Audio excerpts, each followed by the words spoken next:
I was 8 months pregnant when my husband threw me out into the dark, and when I waved for help, he didn't stop. He tapped the gas and splashed mud across my face. Imagine giving birth on the side of the road, while the man who vowed to love you laughs from a warm car.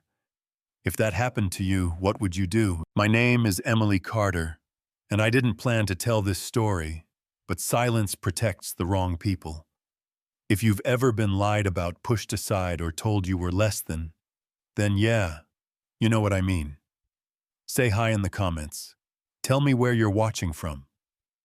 Because what I'm about to say is not just a story about me, it's about what people get away with when a lie wears a tuxedo and the truth walks in barefoot. That night, the house was quiet in a way that made my skin feel too tight.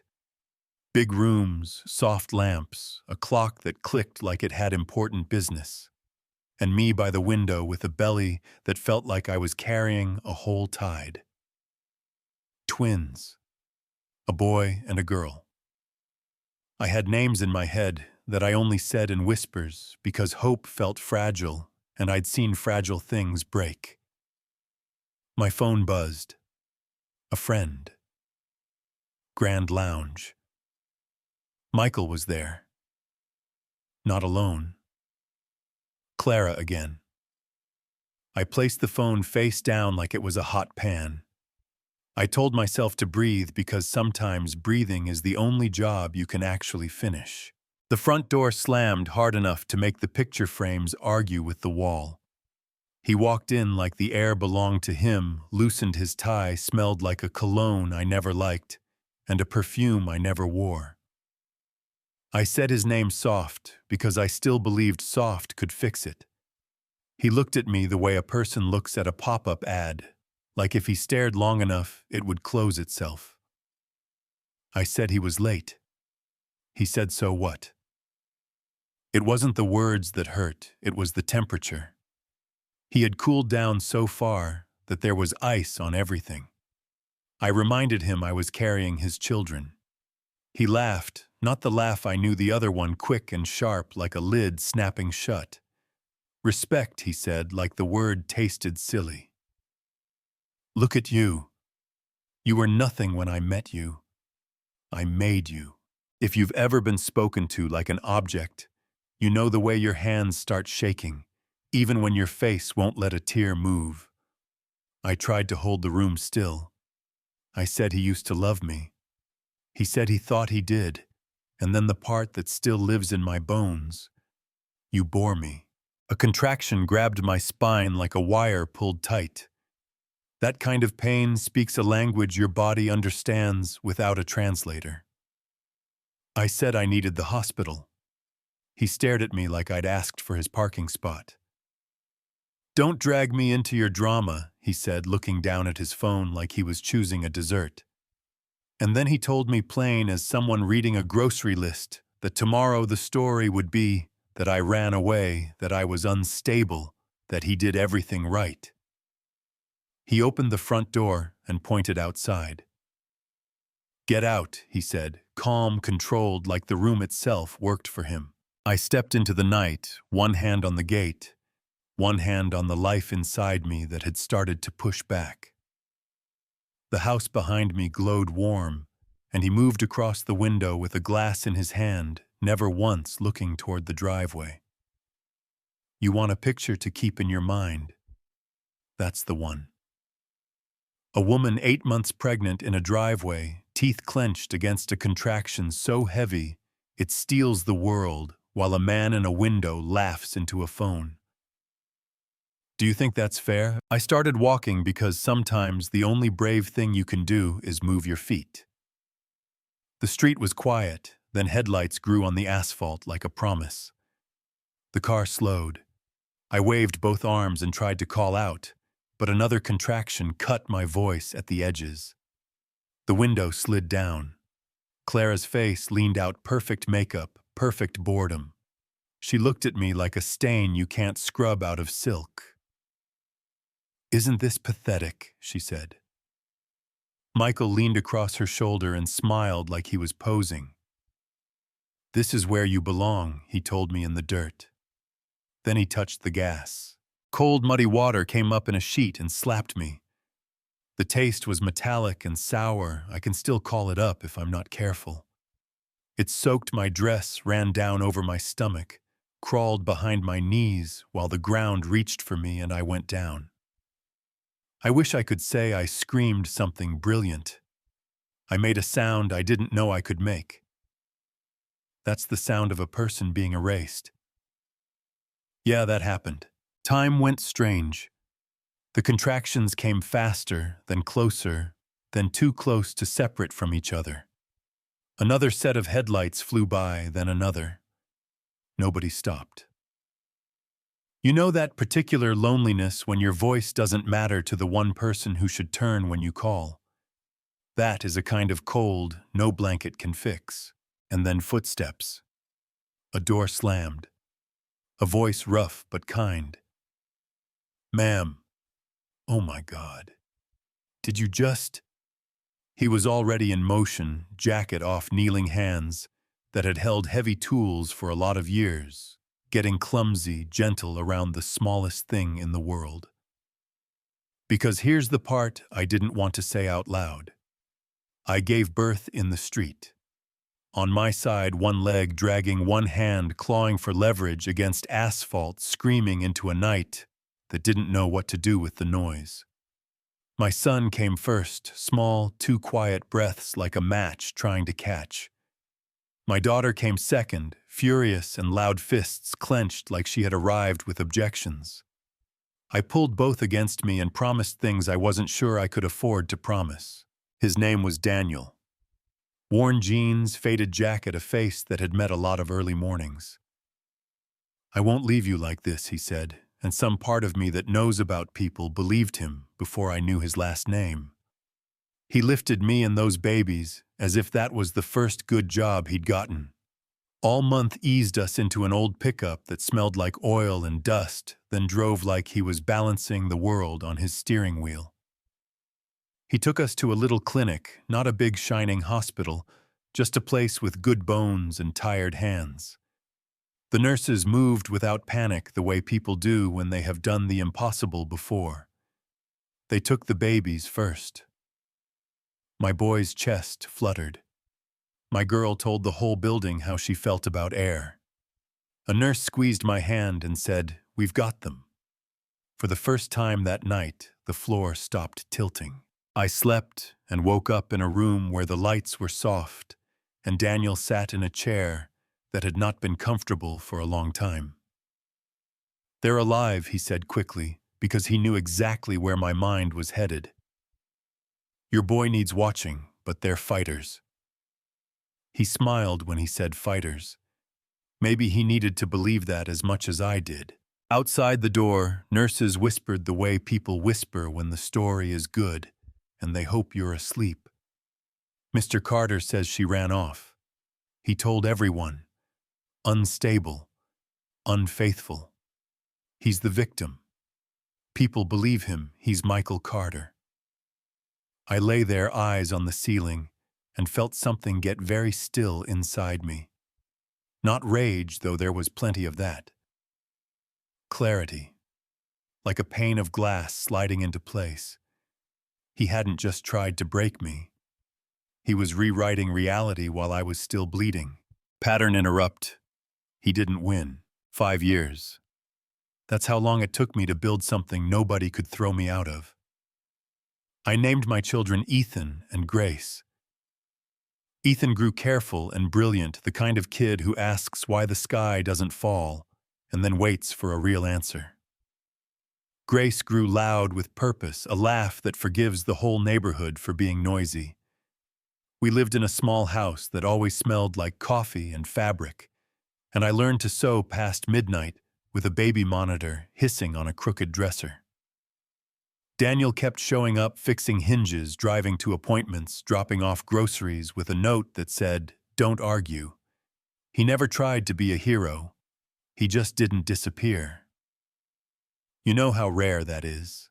I started making clothes, strong seams, soft fabric dresses that gave women back their shoulders and their steadiness. The shop was small, but the work was honest, and other women came because they needed a way through. We pushed a wobbly table against the right knee to keep it steady, and talked about everything and nothing, while the stitches told the truth. The first customer who came back for a second dress made me cry into a folded towel in the stockroom. If it were you, what would you have done? Hide from your own joy or let it out anyway? That's when Jonathan Reed walked in. Businessman, yes, but not the kind who stares past people. He stayed an hour running his hand over the fabric, like he could read the sentences of each seam. You built something here, he said. Not just clothes, a story people want to wear. I told him I built it because I had to.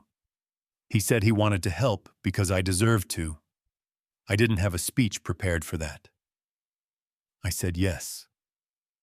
Doors I didn't even know were locked clicked open. Mini call to action. Stick around, because what happened next will blow your mind. Here's the twist. Jonathan wasn't just any investor. Years earlier, he had believed Michael. Michael had charmed a boardroom, told a tight story, asked for millions, shook hands with a smile that didn't touch his eyes. Jonathan trusted him and got burned. He didn't know about me. Then he only knew he had been lied to by a man who looked very good on paper. So when he chose me, he didn't do it to get even. He did it because he saw me. But the truth has a funny way of closing circles. There was a gala because of course there was, with chandeliers humming and shoes that sounded expensive on marble. Jonathan walked me in not as a charity piece but as a partner, and I wore a dress from our line that Grace had picked because she said, "Mom, you need to shine brighter than them." The room turned when we entered, not because I was loud, but because people can feel when somebody is finally standing on their own ground. And across the floor, Michael. Clara hung on his arm like a statement he couldn't afford anymore. He went pale. She went sharp. The air stretched. During the toast, Clara glided to the mic, like she owned the acoustics. "We celebrate resilience," she said. "And speaking of that, a certain guest here once chose to abandon her husband and her children." She let the words fall like sugar that hides a shard of glass. Heads tilted, knees crossed. Michael stayed behind her, small and shadowed. Pattern interrupt. I stood up. I didn't shake. I didn't shout. I told the truth the way you set a heavy book on a table. I described the driveway, the window, the glass in his hand. I described the car, the mud, the road, the match-like breaths of my son. I said his name not to stain it, but to put it back where it belonged. Clara laughed like a person who thinks a laugh is a shield. "Where's your proof?" she said. "Stories are cheap." I had been waiting for that line for 5 years. Daniel stepped in with 2 doctors from the little clinic. Records, signatures, notes that do not exaggerate because medicine doesn't need to. The doctors remembered everything. Nobody forgets a woman who gives birth on asphalt and refuses to let her babies go. And then Jonathan walked to the mic and turned toward Michael. "You begged me for millions," he said.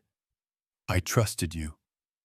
Tonight, I learned the truth about the man I invested in and the woman you tried to bury." He looked at me for one steady second. "Every tie with you is cut," he told Michael. "Every door I can close, I will, and every door she needs opened, I'll hold it." The sound in the room shifted. It wasn't just applause. It was relief. Maybe people aren't perfect, but they know the clean edge of truth when it finally sits where they can see it. Clara took her hand off Michael's arm like it had started to itch. "Did you think I loved you?" she said, not bothering to whisper. "I loved your money, and now it's gone." She walked away the way some people have practiced in the mirror. Michael's mouth tried shapes that didn't become words. I didn't look long. I had other faces to find. Daniel was near the back with Ethan and Grace, keeping them out of the worst of it. Ethan's smile was careful and bright, like a boy who understands wins can be fragile. Grace looked like she wanted a microphone. I took their hands. My heart didn't pound with revenge. It just settled like a muscle unclenching after 5 years. We walked past Michael. He didn't speak. I didn't either. Sometimes dignity is the loudest thing in the room. Outside, the night felt new, like clean sheets on a hard day. I stood there and thought about our wobbly table and the women who steadied it with their knees while they stitched, and Daniel's jacket wrapped around 2 slippery newborns, and how small you can feel, and how big you can become. I also thought about the ugly part. People believed polished lies for years, while messy truth had to show paperwork to be let in the door. That's the part we don't say out loud enough. So let me ask you, and I want real answers in the comments. If I hadn't had witnesses, if the clinic hadn't kept records, would you have believed me over him, or would the tuxedo have won again? Do you think that's fair? We talk about resilience, and I am proud of mine, but we do not talk enough about the cost of having to prove your pain before people let it be real. That's a bill most of us can't afford to pay. People ask if I forgave him. Here's the truth. Forgiveness is not a ribbon you cut with giant scissors.